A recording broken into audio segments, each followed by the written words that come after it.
할렐루야, 아멘. 오후 예배 나오신 성도님들 주님의 이름으로 축복합니다. 오늘 저는 오후 예배 시간에 영적인 존재들, 그 중에 이제 타락한 천사에 대해서 설교하고자 합니다.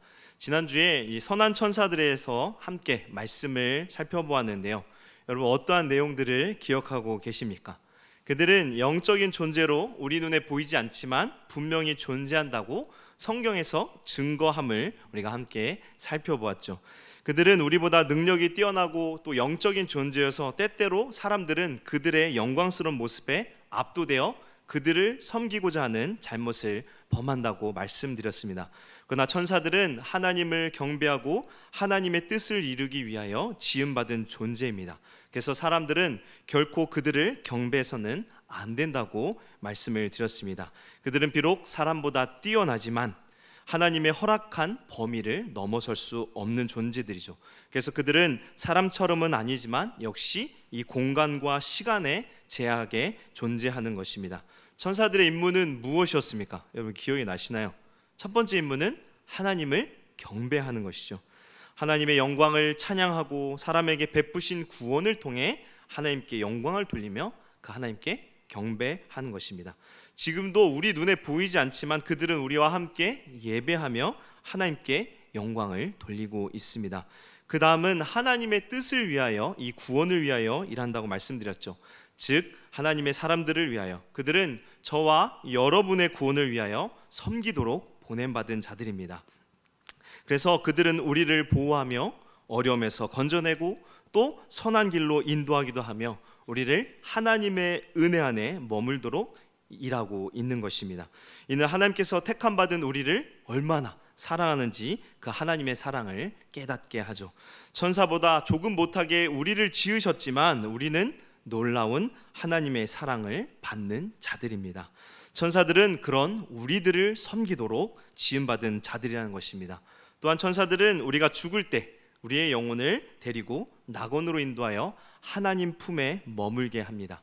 우리는 죽을 때 결코 무시무시한 이 외로움에 당하지 않습니다. 그리고 천사들은 하나님의 대적들, 우리를 고통스럽게 하고 우리를 괴롭게 하는 대적들을 심판하며 마지막 주님께서 이 세상에 다시 오실 때 이 불의한 자들을 심판하는 일을 수행한다고 말씀에서 우리가 보았습니다. 이제 오늘은 영적인 존재로 타락한 천사인 사탄과 귀신들을 함께 살펴보려고 하는데요. 여러분 귀신하면 어떤 귀신이 가장 먼저 떠오릅니까? 다 처녀 귀신이 떠오르죠. 왜냐하면 어렸을 때부터 그냥 처녀 귀신이 방송에서도 많이 나오고 책도 처녀 귀신이 많이 나오죠. 저 이제 어렸을 때 저는 시골에서 태어나서 어린 시절을 시골에서 보냈는데요. 제가 살던 동네가 이제 제법 시골이다 보니까 주위에 다 논밭이었습니다. 그리고 논밭 사이에 우물이 있었는데요. 시골에는 다들 동네마다 이 사연 있는 우물들이 있지 않습니까? 제가 살던 곳에 이 우물도 아주 무서운 사연이 있었습니다. 그리고 이 우물에서 어떻습니까? 밤이 되면 하얀 소복을 입은 여자가 이렇게 막 올라온다는 소문도 있었고요. 그래서 어린 마음에 무섭지만 담대하게 친구들이랑 우물 한번 보러 갔어요. 봤더니 그러니까 지금은 작겠죠. 근데 어렸을 때는 되게 컸어요. 깊었어요. 지금도 그 물이 있는지 모르겠지만 이제 제가 우물을 보는데 그 안에서 찰랑거림이 있는 거예요. 마치 사람이 속에 있는 것처럼 보여서 되게 놀랐어요. 그래서 막 친구들이 소리치면서 사람이 나봐, 귀신 나봐 하면서 막 돌을 막 던졌는데 반응은 없었어요. 아마도 착각이었겠죠. 근데 그 놀란 마음이 집에 와서도 가라앉지 않는 거예요. 전 지금 이제 제 아들이 이찬이처럼 제가 이제 어머니 곁에서 잘 떨어지지 않았습니다. 그래서 초등학교에 들어가서도 어머니 옆에서 어머니를 붙잡고 잤을 정도니까요. 우물을 보고 난 날도 얼마나 이제 무서운지 어머니랑 이제 같이 자는데도 잠자리에 들면서도 계속 그게 생각이 나는 겁니다. 어머니께서 자던 위치가 이제 우물하고 반대 방향이었어요. 당연히 무서우니까 제가 어느 쪽으로 방향을 할까요? 어머니 쪽으로 몸을 틀고 이게 자고 있겠죠. 그래서 어머니 쪽으로 이제 몸을 틀고 자자니 등 뒤가 되게 오싹한 거예요. 등이 어디 방향이에요? 우물 방향이죠.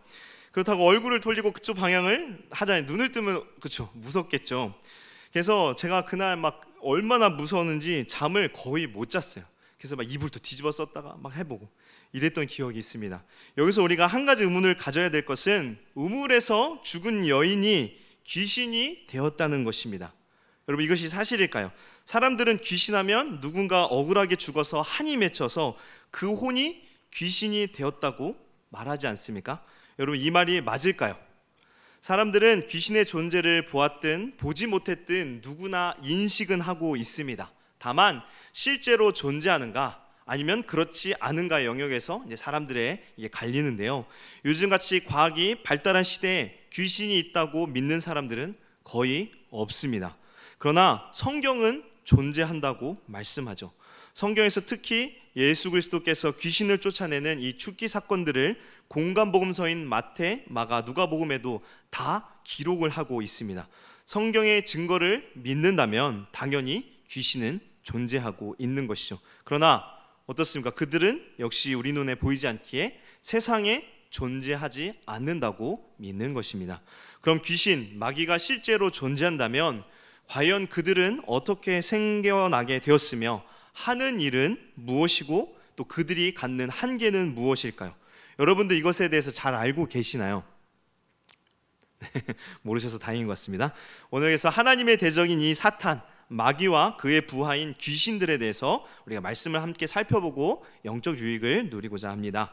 우리가 그 이름을 먼저 살펴보면 우리가 사탄이라고 부르는데 이 사탄이라는 말의 의미는 적대자를 뜻합니다. 하나님을 대적하는 자라는 뜻이겠죠. 이 사탄이라는 지칭은 구약에서 욥기에 가장 많이 등장합니다. 욥기 1장 6절에서 7절 말씀을 보시면은요, 제가 말씀 읽어드릴게요. 하루는 하나님의 아들들이 와서 여호와 앞에 섰고 사탄도 그들 가운데 온지라. 여호와께서 사탄에게 이르시되 내가 어디서 왔느냐? 사탄이 여호와께 대답하여 이르되 땅을 두루 돌아 여기저기 다녀왔나이다. 여기서 이 사탄이라고 마귀를 표현한 것을 볼 수 있습니다. 그리고 구약 성경에서 역대상 21장이나 시편 그리고 스가랴서에서도 등장을 하기는 합니다. 사탄은 또 다른 이름 마귀로 불리는데요, 마귀라는 이름은 신약 성경에서만 사용이 됩니다. 물론 신약 성경에서는 이 사탄과 마귀가 같이 사용되는데요, 마귀라는 표현은 신약에서 또 사탄의 또 다른 표현인 것입니다. 마태복음 4장 1절을 보시면 이렇게 말씀을 하죠. 그때 예수께서 성령에게 이끌리어 마귀에게 시험을 받으러 광야로 가사. 이처럼 사탄을 마귀라고 부르는데 여기서 마귀의 뜻은 고소자, 중상자를 의미합니다. 즉 사람을 미혹해서 하나님께 고소하는 자라는 것입니다. 이외에도 마귀와 사탄을 이제 마귀들의 왕인 바알세북 또는 무적행의 이 사자 아볼로온, 또 옛뱀, 공중권세 잡은 자 등으로 묘사하기도 합니다. 자, 그렇다면 사탄 마귀가 어떻게 생겨나게 되었을까요? 하나님께서는 결코 마귀, 이 사탄을 창조하시지도 또 악의 세력을 만드시지도 않았습니다. 때때로 우리는 하나님께서도 악도 창조하셨다고 생각하는데 그렇지 않아요. 하나님은 불의, 죄가 전혀 없으신 거룩하신 하나님이시죠. 그분이 과연 악을 창조하셨을까? 전혀 그렇지 않다는 것입니다. 하나님의 창조를 보아도 하나님께서 세상을 창조하시고 어떻게 말씀하셨죠? 기뻐하셨다고 말씀하셨죠. 이는 그 모든 것들이 선하게 지어졌다는 것을 뜻합니다. 즉 하나님의 창조에 결코 이 악은 존재하지 않았습니다. 그런데 어떻게 악의 근원인 사탄, 마귀가 생겨나게 되었을까요? 이것에 관한 말씀을 우리가 보통 성경에서 세 곳에서 유출을 하는데요, 그 중에 한 곳은 이사야 14장 12절에서 15절 말씀인데요, 우리 함께 이사야 14장 12절 15절 말씀 함께 읽겠습니다. 너 아침의 아들 계명성이여 어찌 그리 하늘에서 떨어졌으며 너 열국을 엎은 자여 어찌 그리 땅에 찍혔는고 내가 내 마음에 이르기를 내가 하늘에 올라 하나님의 뭇별 위에 내 자리를 높이리라. 내가 북극 지폐의 산 위에 앉으리라. 가장 높은 구름에 올라가 지극히 높은 이와 같아지리라 하는도다. 그러나 이제 내가 수월 곧 구덩이 맨 밑에 떨어짐을 당하리로다. 아멘. 14장의 말씀은 이사야 14장의 말씀은 바벨론 왕에 대한 하나님의 심판을 예언하는 말씀입니다. 여기서 12절에 보면 너 아침의 아들 계명성이여 라고 표현하는 것을 볼 수 있는데요, 이 계명성을 마귀로 이해하여 해석하는 성경 번역본들이 과거에 많이 있었습니다. 그래서 이사야 14장 12절에서 15절의 말씀을 바벨론의 심판과 더불어 사탄의 타락과 심판을 비유하고 있다고 해석했었습니다. 이는 이제 교회사 초기 초기 시대에 이런 해석을 했기 때문인데요. 자세히 보면은 이 말씀을 자세히 보면 정말 이 천사의 타락, 이 마귀를 비유한 것 같아 보입니다. 그래서 많은 학자들이 이 본문에 대해서 아직도 논쟁 중인데요. 그러나 우리 개혁주의 입장에서 이사야 14장의 본문은 이 사탄의 타락에 관한 말씀보다는 바벨론의 교만을 심판하는 본문으로만 이해해야 할 것입니다. 성경을 너무 비유적으로 해석하지 말고 그 본문에 중심을 두고 해석하자는 입장인 것입니다. 그래서 이 칼빈과 같은 종교 개혁자들 그리고 이 청교도 신학자들은 이사야 14장의 본문을 오롯이 바벨론의 교만에 대한 하나님의 심판으로만 이해하도록 설교했었습니다. 그렇게 우리 역시 이 이사야 14장의 본문을 사탄의 기원의 본문으로 이해하기보다는 바벨론의 교만에 대한 심판으로 이해하는 것이 좋을 것 같습니다. 다만 이 교만이라는 죄가 무엇인지 그리고 그 결과가 어떠한지를 이해하는 데는 아주 좋은 말씀이죠. 교만은 하나님과 같이 되고자 하는 마음입니다. 죄입니다. 하나님께서 좋은 그릇으로 만들어주신 것에 대하여 감사하며 하나님께 영광을 돌리고 자기 그릇에 맞도록 행하며 만족해야 하는데, 교만은 자기의 능력에 취해 사실 이 놀라운 능력을 주신 것이 하나님의 은혜인데 그것을 주신 하나님을 무시하고 자기가 하나님 자리에 올라가 모든 영광을 얻고자 하는 것입니다. 이런 자들은 당연히 하나님께서 심판하셔 이사야 14장 15절의 말씀처럼 스올 구덩이의 맨 밑에 떨어지게 되어 멸망하게 되는 것입니다. 다음으로 사탄의 기원을 유추할 수 있는 본문은 에스겔서인데요. 에스겔 28장 13절에서 17절 말씀입니다. 말씀이 좀 길지만 우리 함께 읽겠습니다. 내가 옛적에 하나님의 동산 에덴에 있어서 각종 보석 곧 홍보석과 황보석과 금강석과 황옥과 혼마노와 창옥과 청보석과 남보석과 홍옥과 황금으로 단장하였으며 내가 짐을 받던 날에 너를 위하여 소구와 비파가 준비되었도다. 너는 기름 부음을 받고 지키는 그룹이며 내가 너를 세우매 내가 하나님의 성산에 있어서 불타는 돌들 사이에 왕래하였도다. 내가 지음을 받던 날로부터 내 모든 길에 완전하더니 마침내 내게서 불의가 드러났도다. 내 무역이 많으므로 내 가운데 강포가 가득하여 내가 범죄하였도다. 너 지키는 그룹아, 그러므로 내가 너를 더럽게 여겨 하나님의 산에서 쫓아냈고 불타는 돌들 사이에서 멸하였도다. 내가 아름다움으로 마음이 교만하였으며 내가 영화로움으로 내 지혜를 더럽혔으며 내가 너를 땅에 던져 왕들 앞에 두어 그들의 구경거리가 되게 하였도다. 아멘. 읽어보면 꼭 타락한 천사를 말한 것 같지 않습니까? 에스겔 28장 1절에서 19절 말씀은 두로에 관한 심판 예언의 말씀입니다. 그런데 두로의 심판이 꼭 타락한 천사를 이 사탄을 비유하고 있는 것 같은데요. 왜냐하면 14절에 보시면 너는 기름 부음을 받고 지키는 그룹이라고 표현하고 있고요. 또 15절에 내가 지음 받던 날로부터 내 모든 길에 완전하더니 내게서 불의가 드러났도다라고 말씀하는데, 이러한 표현들은 마치 두로보다는 사탄을 비유하는 것 같이 보이는 것입니다.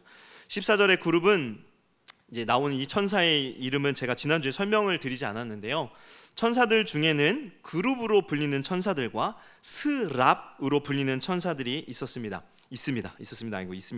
스랍은 지난주 수요일에 오늘빛 전도사님께서 이사야서 6장 말씀을 하실 때 이 스랍에 대해서 우리가 말씀을 읽었는데요.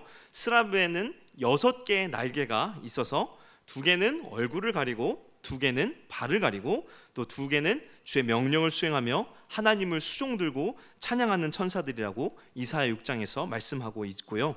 그룹이라고 불리는 천사들은 에덴 동산을 지키며 하나님께서 이 그룹들 사이에 좌정하신다라고 성경에서 말씀합니다. 그리고 구약에서 성전, 특히 언약궤를 만들 때 하나님께서 언약궤 위에 이 그룹의 형상을 만들도록 하시고 이 그룹의 형상 위에 임재하신다고 말씀하십니다. 즉 하나님께서 하나님의 거룩하심, 임재하심과 관련이 있는 천사들이 바로 이 그룹 천사들이라는 것입니다. 그런데 이러한 하나님의 거룩하심을 상징하는 그룹을 두루 왕의 비유로 보기에는 좀 과하지 않나 싶은 것이죠. 그래서 이 말씀을 두루 왕에 대한 심판이지만 그 내면에는 그룹이라는 천사에서 타락한 천사, 즉 사탄의 기원과 심판에 대한 말씀으로 이 에스겔서를 이해하고자 했던 것입니다. 근데 이것도 역시 아직까지 논쟁이 있지만 저희 개혁주의 입장에서 이 사탄의 타락과 심판에 관한 말씀으로는 에스겔서 28장을 이 말씀으로 보지는 않습니다. 이 에스겔 28장의 말씀도 역시 교만에 대한 말씀으로, 두로 왕의 교만과 그에 대한 하나님의 심판에 관한 말씀으로 우리가 이해한 것이 좋을 것 같습니다. 더 자세한 것은 제가 다음에 또 다시 말씀을 드리도록 할게요.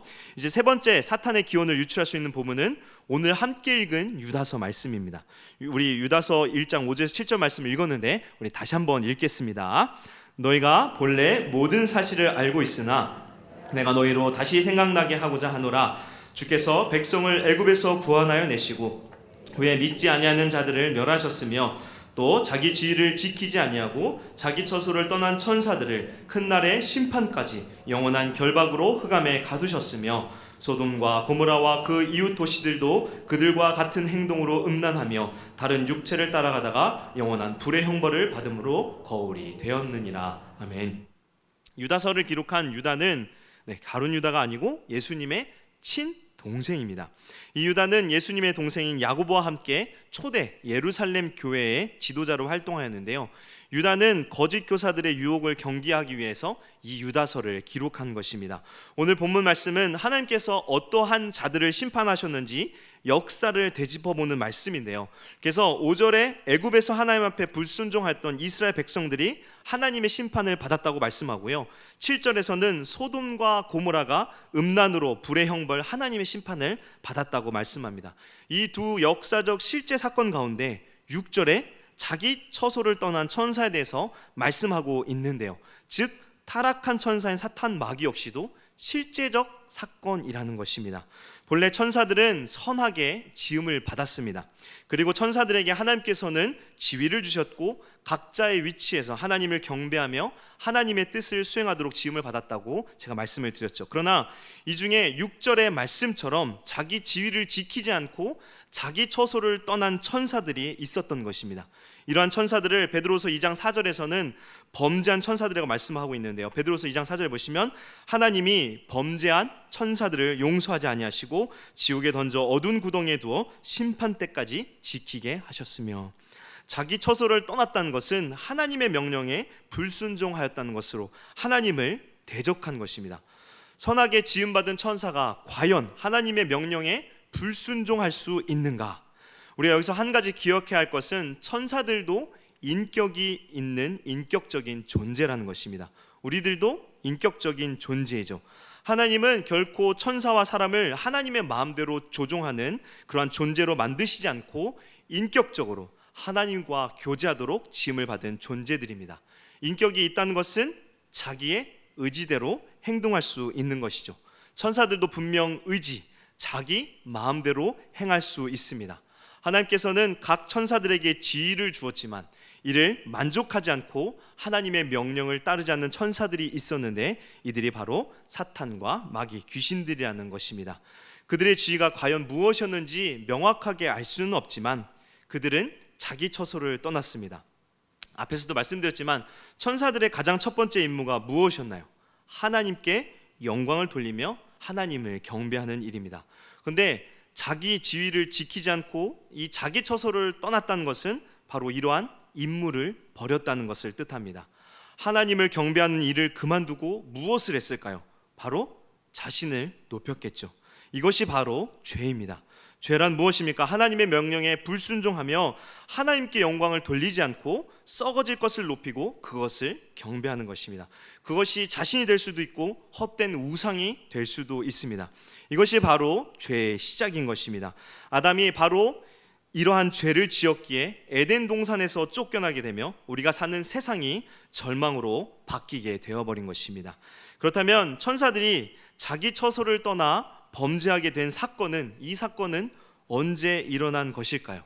이것에 대해서 성경에서는 말씀하지 않고 있습니다. 다만 뱀을 통해 아담과 하와를 유혹하여 죄를 범죄하게 한 창세기 이 3장의 사건을 보았을 때 창세기 1장의 천지 창조 사건 이후 그리고 창세기 3장의 이 사건 이전, 이 사이에 아마도 자기 처소를 떠난 범죄한 천사들이 생기지 않았나 추측할 수 있습니다. 어찌되었든 사탄과 마귀는 자기의 처소를 떠난 천사들로, 그들은 천사들의 능력을 가지고 있지만 하나님을 대적하고 자신을 위하여 그 능력을 사용하는 자들입니다. 그래서 바울 사도는 이 사탄을 에베소서 2장 2절에 공중에 권세 잡은 자라고 묘사하고, 예수님 또한 이 바알세불 논장에서 사탄을 강한 자라고 말씀하는 것으로 봐 사탄은 하나님의 대적자로서 매우 강한 존재입니다. 베드로 사도도 베드로전서 5장 8절에 이렇게 말씀하는데요. 근신하라 깨어라, 너희 대적 마귀가 우는 사자같이 두루다니며 삼킬 자를 찾나니라고 매우 위협적인 존재로 표현하고 있습니다. 그렇게 우리는 이러한 마귀 사탄을 결코 가볍게 보아서는 안 될 것입니다. 사람들은 종종 마귀를 보이지 않기 때문에, 사탄을 보이지 않기 때문에 별것 아닌 것처럼 여깁니다.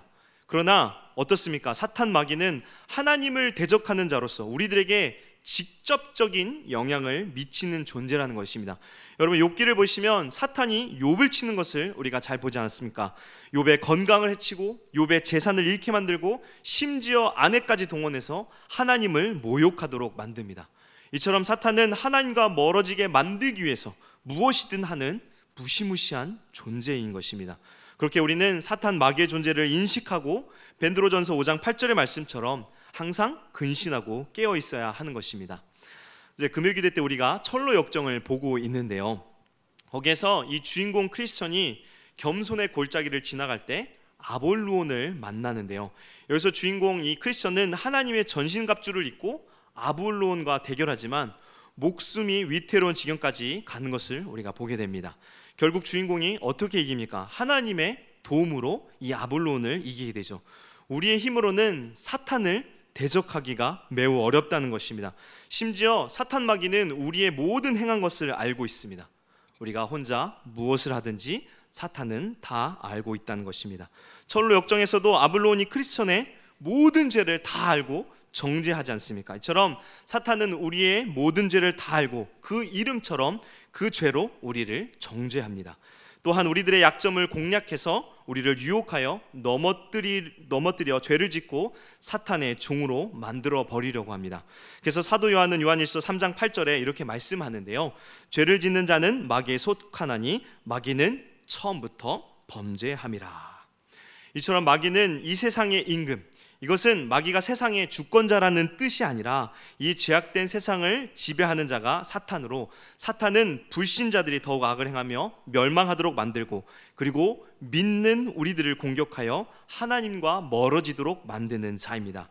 이러한 마귀는 하나님을 대적하기 위하여 자기의 부하들인 귀신들을 부리는 것입니다. 여기서 귀신은 억울하게 죽어 원한이 맺혀서 된 것이 아니라 성경의 말씀처럼 자기의 처소를 떠난 범죄한 천사들로 이 사탄 마귀를 추종하는 자들입니다.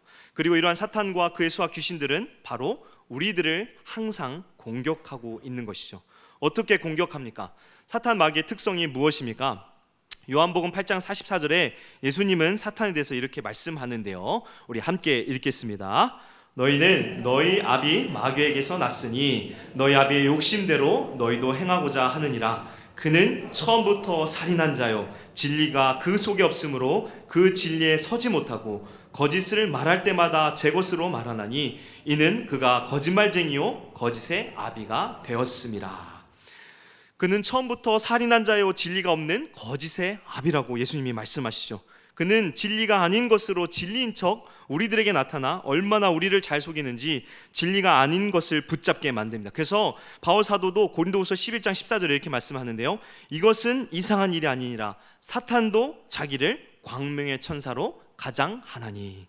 사탄은 흉악한 모습으로 우리를 대적하는 것이 아니라 우리에게 친근한 광명의 천사로 가장하여 우리에게 나타나 우리의 마음을 미혹해 하고 결국 그를 바라보게 만들어서 영원한 사망으로 이르게 하는 것입니다. 그러나 우리가 반드시 알아야 할 것은 이들도 모두 하나님의 허용 안에 있는 제한된 존재라는 것입니다. 천사들과 마찬가지로 사탄 역시 하나님의 주권 안에 있는 존재입니다.